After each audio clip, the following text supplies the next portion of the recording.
My name is Stephen Evans Jr., and I'm a student at Wake Tech and a senior at Nigel High School, where I run, wrestle, and I've been elected to serve as a student on the Superintendent's Council. It is my distinct pleasure to introduce Ann Rollins, our Community Service Hall of Fame inductee. Ms. Rollins has a long history of service with the Wake County Public School System, where she fostered family and community engagement, recruited volunteer mentors, organized programs for students, and provided leadership for numerous organizations supporting public schools. She supports children and families through health education as the CEO and Executive Director of the Alice Aycock Poe Center. Ms. Rollins, as our Hall of Fame representative in community service, what motivates you to make such a big difference in our community? I believe it was just taught first and foremost by my parents. Growing up, they said, you know, if you take a job or you do something, then you give it 110%. And as I grew up, I also was inquisitive and liked to start a lot of things and kind of have a lot of chaos around, and would come home and they would have to finish it all for me so I can start everything and finish nothing. But it's kind of fun to have those brainstorms and ideas and being in the middle of things. And when I had my 3 children, I told my husband that I was not going to work full-time when they started public school, that I wanted to be a part of their school experience. And so when they started kindergarten, I started working part-time. And so I was involved in the schools and learned about PTA. I also learned about that there's a Board of Education, and that our school, we were involved in the student assignment, and that we had 0 probability of getting out of the school that our kids were assigned to. And so our whole community kind of came together and said, we're going to make a difference in our neighborhood and make this our neighborhood school, and just work hard and work with the Board of Education to make it the kind of school that we all want our children to go to as a neighborhood school. And we also, in fact, were persistent, and we created a magnet program at our school. And I laughed and said that I worked really hard, and all of our work happened as soon as my children went to the next level. So my kids were at Joyner Elementary, and it took about 10 years. So we moved on to Daniels Middle, which I think has been renamed to Oberlin Middle in the last month. And they redid the school and added on. And then when we went to Daniels, it needed renovations, and our kids were there for about 6 years. And we ended up doing a renovation there. But then they were at Broughton High School, and there was a renovation there. And so it was kind of a legacy of being in the middle of seeing progress and being able to empower that school community through PTA, through our elected officials, and harassing superintendents all along the way. So that, from a community mindedness of looking out for all kids, because my passions are literacy. If you can read, you can succeed. Health, as I was a microbiologist for 40 years at Wake Med, and then my children and all kids. And I learned when I started working in the school system that all kids learn, and that I can't look at you and say you're either AG or Phi Beta Kappa, or that you're learning disabled by just looking at you. And in talking with you today, you're going to go very far. I'm so impressed even within the 30 minutes that we've been together. Actually, talking with you, I found that many of the characteristics that you showcase are some of the characteristics that I aspire to continue to develop as I grow older. So speaking of aspirations, I was wondering, is there anybody that you aspire to be like, or somebody that inspired your work? It's interesting you asked that, because when my kids started at Joyner and we were working together, there were a couple of people that were on the Board of Education, and Patty Head was also the chair of Broughton Advisory Council, which was a group of the students that were the schools that fed up to the high schools. And at the time that I started, there were, I think, 12 high schools in Wake County. And now I think there are probably 30. And so I've seen a lot of growth through the years. And Patty just embodied the community service, but also putting it back in, putting herself out there as an elected official.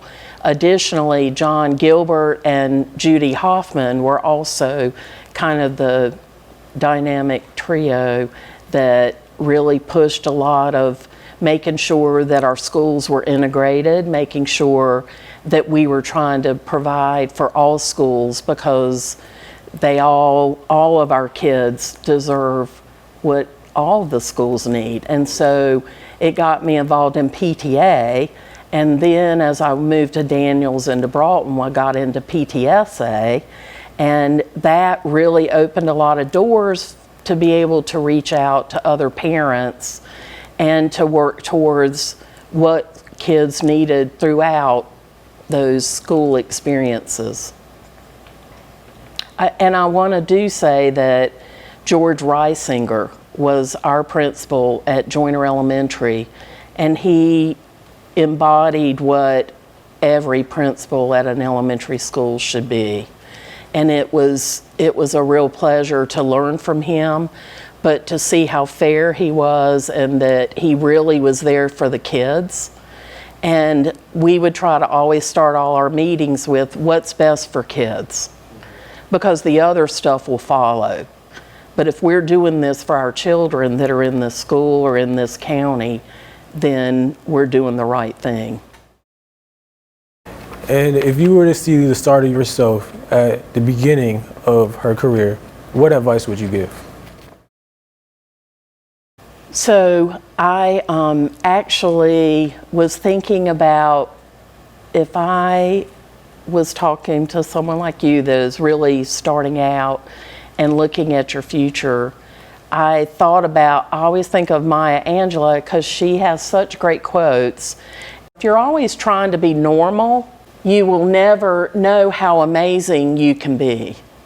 And we talked about it earlier, that I've learned that you shouldn't go through life with a catcher's mitt on both hands, because you need to be able to throw something back. And I love that if I'm getting something, that I can also throw something back and hopefully help and pay it forward. And if that is through reading materials, or we do summer feeding at the Poe Center where I work now, and seeing those gaps in services with health disparities is what I think about a whole lot right now. And if we have some equal footing, so that these chronic diseases that are definitely preventable, and working on this access. So you as a black male, if you don't have the same access that I do as a white female, then we need to do something about that. And we can make a difference. When we talk about our children and health disparities, but we also think about the essentials, and you asked about what would you need. I think your health is so important, and that health education is critical for us to learn healthy habits. And that includes not just your physical body, but your mental and healthy relationships that you have, and friendships with others. And we really work hard to teach that at the Poe Center, and our health educators and the staff that I work with are phenomenal, and I'm very proud to be a part of that. These days, I know PTA has also been a huge part of my life for about 25 years, and there's some great leaders that have been through there. Some superintendents that I really enjoyed working with, Jim Merrill and Kathy Moore, and Bill McNeil is one of my favorite people, and even had to dress up as the scarecrow when he became the superintendent, and I mean, if you do something like that, then he's got to be a great guy and a great leader. And so it's been a real pleasure to be a part of that, but also Wake Ed Partnership. I served on their board of directors for 10 years, and it enlightened me about the business school community and what we can do as we work together, and also working to help teachers with the teacher grants and bond referendums, where we need funds when you're growing as fast as Wake County has grown, that you see that that's the best way to pay for the growth that we've had in the Wake County schools, and it's a tribute to our community. And so as community members, there are too many to talk about today, but it's been a great ride, and I couldn't have done it without the support of my family and my husband, who saw that fatherhood, as your dad has, is not a babysitter, but a true father and a support, and has been a great partner throughout the years. So thank you. So during these challenging times, how would you throw something back, referring to that Maya Angelou quote? The last pandemic, really, the Renaissance age came after that. And so when you think about what happened in this, it feels horrific right now. We're having hurricanes and then an earthquake in the same week, and we've got the pandemic. And so if we can think about what could we do, what if we flipped it on its head, and we talk about these pro athletes that are making mind-blowing salaries, and now we're home and having to have teaching at home, that when we all are back, that we flip it and teachers are respected and paid what they deserve. That could be an awesome future for us. Ms. Rollins, you are a true difference maker, and on behalf of the Wake County Public School System and Wake Ed Partnership, we thank you for everything that you've done in your community. Well, thank you, and I'm thrilled that I was able to be interviewed with you today, so I hope I'll get to see you again.